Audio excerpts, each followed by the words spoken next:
Hello, everyone. It is Helen here from the heart of, or it's Helen and Kathy. trying to get back in the hustle here, from the Heart of the Witch's Path YouTube channel.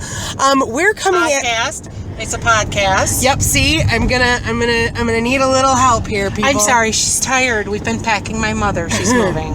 Yes, we've been working hard all day. So, but we're here with episode 301. Yay! Well, no. It's 300. Oh. 300. 300. We should have probably started with like the 01s, but we started with 300s and whatever. It's 300. That's how it is. So it's 300. Yeah. So before we get into this week's topic, let's take care of some business. Oh, it's not working. Hold on. Technical issues. We're actually Still not working. Okay, wait.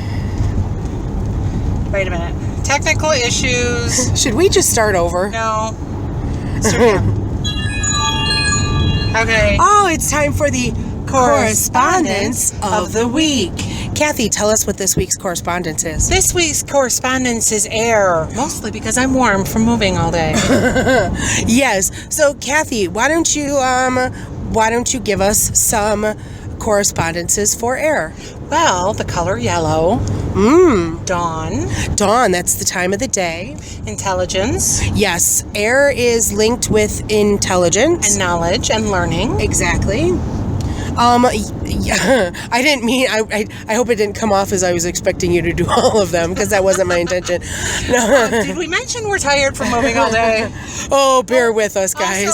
Also recording in the car. Right. Yeah, I did say that. Yeah, okay. Don't put that away because we need it again. Oh, this is a hot mess, guys. Okay. Anyhow, Okay. yellow also is Air. depending on, or air, excuse me. Air is also depending on how your tradition looks at it. Air is either in the east or it's in the south. So there are some differences there. Air also Wand. corresponds with wands. Yep. The wand is a tool associated with air, and so is incense. And it's also associated with the wand suit of the tarot deck. See, there we go. Look, we Right. covered everything. I think we did cover everything. So that is the correspondence of the week. All right, now that we got that out of the way.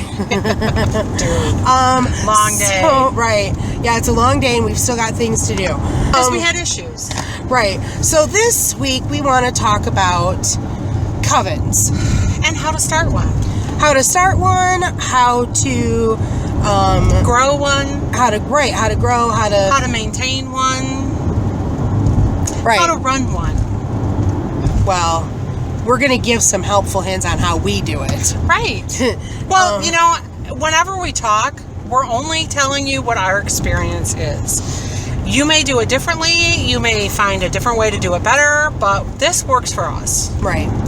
So, as far as how to start a coven, Yeah. well, I think the first thing you need is, Like-minded individuals. well, I think even more than that, you need more than just yourself. Yeah.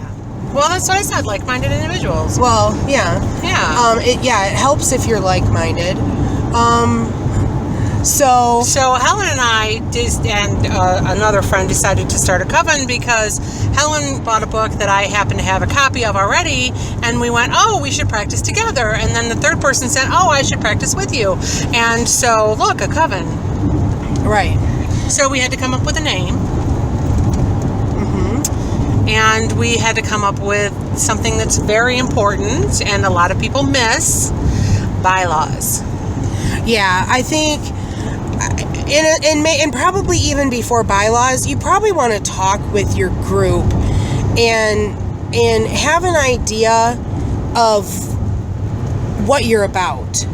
Right. You know, are you going to follow a specific tradition? Right. Like, has someone been schooled in a specific tradition, or do you want to be an eclectic coven like our coven is? Yeah, you need an idea of where you're going to be. Are you going to be Asatru? Are you going to be, a Greek, follow the Greek pantheon? Those types of things. And that kind of you need to have that kind of an idea before and then there's putting things anything like, to paper. Are you going to follow all of the Sabbats together? Are you going to also do the SBATs? Mm-hmm. Are you going to do study in addition? Are you going to be an open group? Are you going to be a closed group? There's a lot of stuff to talk about. Right, and it's good to set some ground rules, and that is what will become your bylaws. Right. And there are a lot of examples out there of bylaws that you can just do a search on a bylaw for a nonprofit group, and that'll give you a good place to start. I don't know that there are a lot of pagan group or coven bylaws out there available to find on the internet. I think I did find one in Amber Kay's Coven book. Coven something. Coven Craft or something like that? Yeah. If I were home, I could look at the book, but I'm driving. Right. So and that's something that we can find out what it is, and we can. You can post it. I can put a link to it. I'm pretty sure I found it in that, and also we pulled some of the stuff from the Corellian temple bylaws. Mm-hmm. To kind of put stuff together, and of course we've adjusted them over the years. In fact, we just did a big readjust recently. Right. And is that something, like, if someone wanted to see an example of bylaws, they could always email. I don't see why we wouldn't. I don't see why we couldn't share ours. Yeah. So ours are a lot of pages, and we cover a lot of topics like. Helen and I are the elders of our coven, so we're kind of the leaders, which is really different, which is another thing you need to talk about. The way we lead the coven is different than most covens. Most covens have a high priestess and a high priest, and we don't play that game. We have a democratic, mostly coven, with Helen and I being the elders, making final decisions if it's necessary. Right. Or kind of getting the ball rolling on discussions or whatever. Yeah, we try to come to a consensus, but if we run things in that, when we had all those bylaw changes, you and I sat down and kind of we made the changes. Right. We listened to our coven members and saw that there was a need for some things. And so we put out the suggestions. And another thing that I think is kind of important for us, at least as a coven, is we plan out our year. Yes, so we get together for the first time in January every year, and we set a schedule. So really, again, it's Helen and I. We sit down and we look at where the Sabbats and the SBATs fall, and we also have a study session. So our coven tends to meet twice a month. Right, because what we chose to do as a coven, we chose to study together. We all have our own. Like I said, we're an eclectic coven, so we all have studies that we kind of do on our own because we all have interests that are, our own. Crystal is very much into herbal stuff and things like that. So we all have our own separate studies, but we wanted to study something as a group.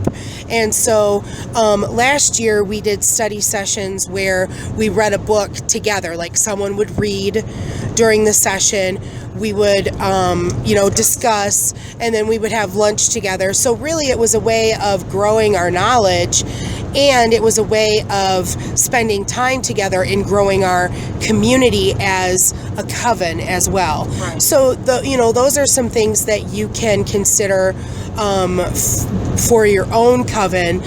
Pick and choose what works for you and what doesn't. Because it's important to meet not just during the Sabbats. Right. You have to, I feel that when you're in a coven, your coven becomes your family, and you can't just see your family at Christmas and Easter. You have to see them more than that throughout the year. In order to really build a sense of family. And it's especially important when you're doing it with people who aren't blood related, because, you kind of have to see your siblings at Christmas.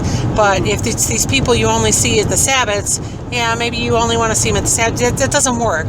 You have to build more of a sense of community. Right. And so we do that by meeting twice a month. Once is usually for a Sabbat. But if there's, because of the 8 months where there are Sabbats. Right, but we also, on the months where there isn't Sabbats, we meet twice, and then we try to also do some sort of moon ritual for the full moon.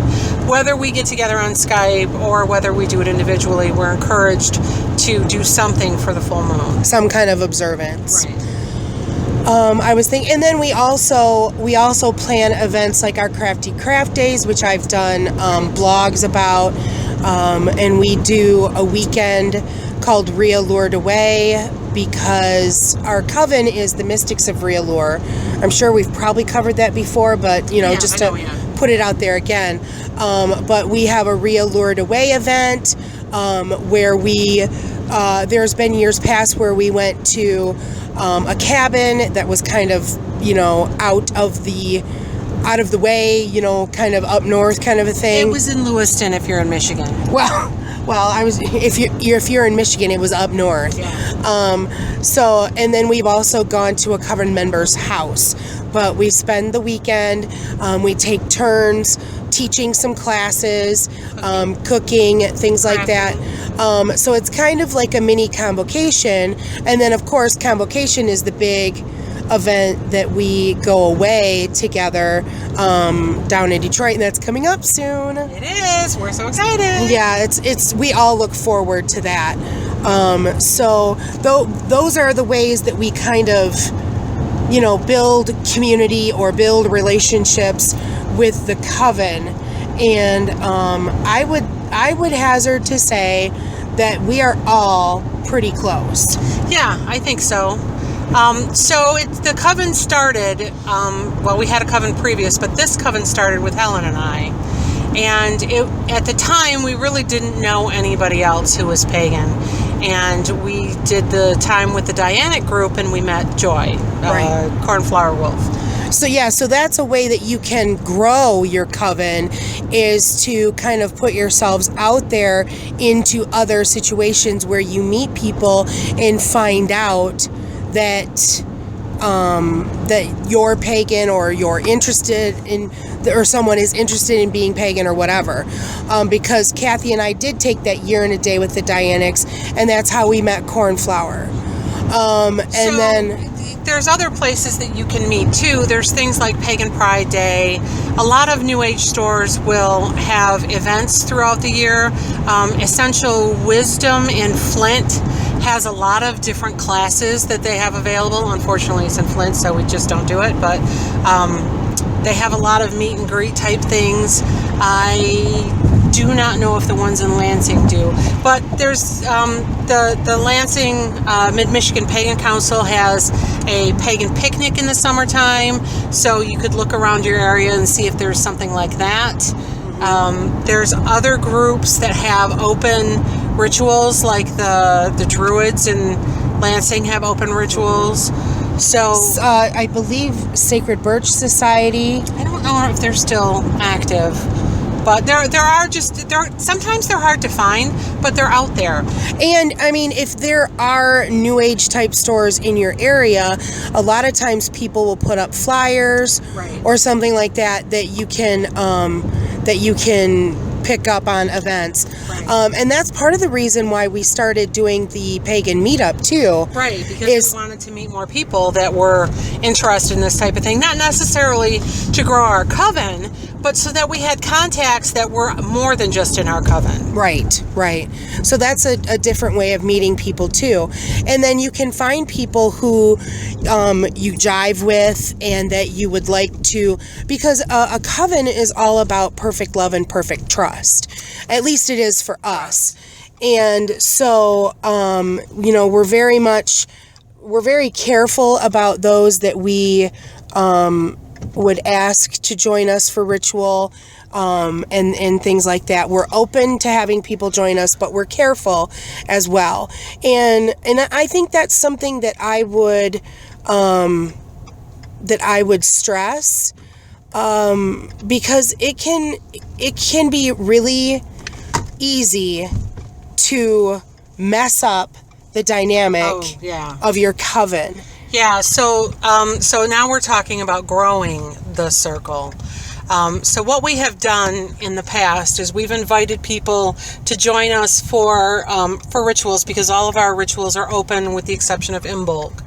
So friends, other people's family members, we've had come in and join us for ritual once or twice or 3 times, just to see how their energy meshes with the existing energy of the coven.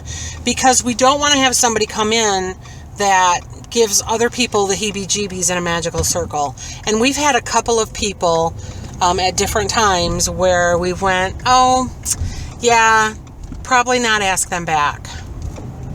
Not because they were bad people, but because they didn't jive well with the existing cohesion of the coven. Right, and you are well within your rights to limit the energies that you have in your circle. And so the big thing there is to make sure that you're communicating with each other within the coven, so that, you know, people feel like they can share their opinion of things. Right. For example, when we had one gentleman in the circle, we made sure to get feedback from everybody to go, hey, what do you think? You know, and especially when we had our newbies, I don't want to use their names, our students, when we brought them into circle, we made sure to ask everybody, hey, what do you think? Do you like this girl? Was it good for you in circle? Is everything jiving well? Just to make sure, because you that would just, to have bad energy in the circle is like sticking a knife in your hand and expecting you to write a thesis for something. Mm-hmm. You can't do it. It doesn't work. Well, and honestly, before going into circle, if at all possible, you should meet people. Yeah. And this, we're talking this about coven rituals, not like an open ritual that you're doing for the public. Because if you're doing that, you can't say who comes to, you know, you put a flyer up, you don't know who's going to come to that. Right, yeah. If you're going to have a ritual in a public place, then that's kind of another situation. But our coven rituals are at Kathy's house for the most part, or a coven member's house. And so, you know, there are certain boundaries that you have to respect. You know, not only for somebody's house, but, you know, if you have coven members that aren't necessarily out of the closet and stuff like that, you have to be aware of those situations when bringing somebody new in. And the biggest thing is to talk about what's going to happen, to be respectful, and to get feedback afterward. Right. And so that's what we really try to do. Yes. And when I think that we're kind of in a unique situation too from where we were a couple of years ago, because we've started this pagan meetup. And so we're meeting additional people, and, you know, other energies are coming into our outer circle. Right. And then we have to filter through and say, okay, of this outer circle, how do you filter to bring them in closer to an inner circle? Right. And in that instance, in this particular instance, there is a girl that comes to the pagan meetup that we want to invite to the coven, the next coven event. Mm-hmm. And not everybody will have met her. Right. So what we're trying to do is Helen and I will go, well, what do you think about inviting this person? Right. And so we're kind of speaking for somebody. And that's a possible way too. But I would highly recommend that if you are thinking, you know, if you come into contact with someone who wants to come to a ritual, that you would want to introduce them in an outside venue. We, as a matter of fact, It's not there's always feasible, but right. There's a young woman that one of our coven members met at Foods for Living. Right. And so, she met her in a totally random situation, and this young woman is looking for a group to celebrate the Wheel of the Year with. And so, Kathy met her. I met her for lunch one day because I work close to Lansing. And so we met up in East Lansing to have lunch, and I talked to her about how we do the Wheel of the Year and how our coven works and stuff like that. And I thought she was a wonderful girl. So at the time, it was like after Yule, and of course, Imbolc is a closed ritual, but I wanted her to meet everybody for us. else. Yeah. Imbolc is a closed ritual for us. So I wanted her to meet everybody else, so we met her for coffee. Mm-hmm. And we got really lucky, and everybody came. Everybody. Well, not the newbies. The existing members of the covenant at that moment came. Right. So we actually sat down with her for a couple of hours and, just kind of talked and got to know each other. And she will probably be invited to the next open ritual. She'll be invited to Astara. And then, but then here's the thing. You don't let them come to one ritual and go, oh, this is great. Let's be part of the coven. No. That's not how it works for us, anyhow. I mean, you could do that. Yeah, you could, but, some people put on a face, and you want to make sure that face is the true face. So we like to have people come for, 2-3 rituals. Before then, we start talking about, hey, what do you think about this person joining the coven? Right. And so I think that kind of leads us into like another aspect of how other folks can gain membership into your coven. Our students that we've talked about this before. Kathy and I have 2 students that we've taken on for a year and a day, and how we met them is by us being out about who we are as witches. And it just so happens that one of them is a coworker of my roomie and her friend. That's how we met them, was because I'm out and my roomie, I'm out with everybody. And so when we came into contact with these people, when part of our outer circle came into contact with someone who wanted to know more, they knew that they could come to us. Right. So Helen's roomie said, hey, can you meet these girls for lunch, for coffee? Coffee's a great way to meet people. Just discuss, tell her what it's about and everything, because neither of these girls had practiced. They were just really interested in it. And one of them is really not sure how she wants to go with her path, but she's interested. The other girl is very much interested. Right. So, we met for coffee, and then we met for dinner. Didn't we meet at my house again after that? And then we started teaching? Yeah, I want to say that we had 2 or 3 meetings where we were just talking with them about our path. And then we ended up asking them, okay, so do you want to go further? Are you interested in becoming our student and taking a year and a day of study? And they both said yes. Yeah, and we started in August or September. Yeah, I think it was September is when the first formal lesson was. Right. So then we were teaching them for months, and they were attending our rituals and some other events with the other coven members. Mm-hmm. And when we were looking at redoing the bylaws, we went, okay, now we're talking about initiation into the coven at Imbolc.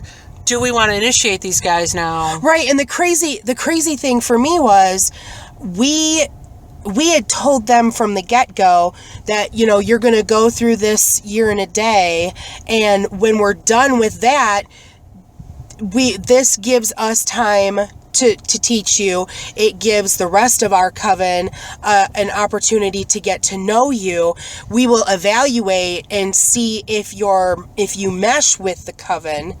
And if you do, then you'll basically receive an invitation at that point. Yeah, like after their year and a day. So that was the approach that we were taking with it. But when we sat down for our yearly meeting with the coven to plan, and we were talking about bylaw changes and stuff like that, a member of the coven actually said, well, because we happen to have a membership level within our coven that is It's kind of like someone who believes, but they don't want to be clergy. Or they're not clergy yet. Right. And so they're just people that come and participate in the Sabbats, but they don't necessarily have to participate with coven study or anything like that.